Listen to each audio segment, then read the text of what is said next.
take all these safety precautions to make sure they don't get injured because you view the vehicle as a mechanism that could cause harm to your kid.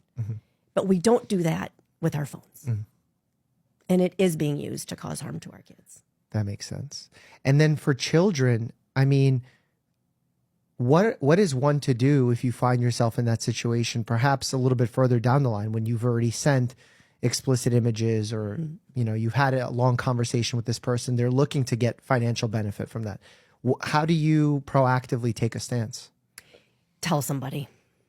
And somebody means what? An adult, a trusted friend, a teacher, somebody. Don't, a lot of times these kids, they suffer in silence because they're embarrassed and they're ashamed. Us in law enforcement, we can't help them if we don't know about it. And what help is given once they raise those flags? Depending on the type of, so a lot of times what we're seeing with the financial online blackmail is the predators are overseas. And unfortunately, depending on where they're at, will determine what, if anything, we can do. The FBI does have legal attaches around the world.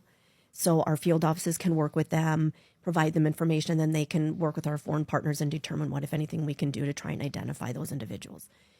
If the person is here in the United States, then clearly we can look at opening an investigation and trying to identify them and then holding them accountable for their actions.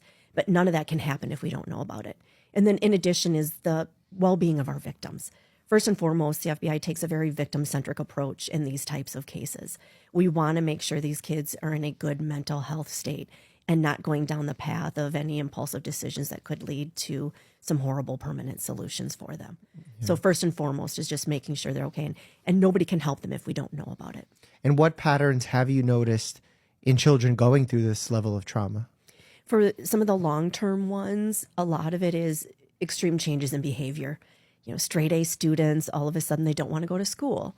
They were into athletics. They don't want to leave their room.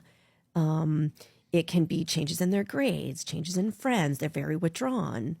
They have anxieties. All of a sudden they have, you know, dependencies on alcohol or drugs, depression, changes in their mental health state. One of the issues that we see as well is trying to see a pattern between traditional versus the financial motivated.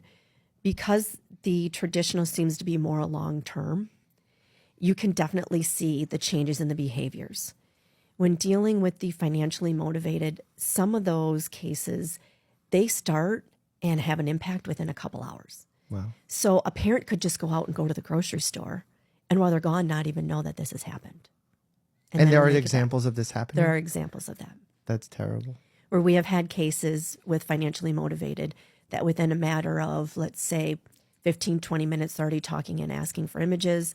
Within a couple hours, those images are shared, and then the exploitation begins, and unfortunately, it goes down bad paths. Wow. So those are a lot harder to see changes in behavior because they can happen a lot quicker.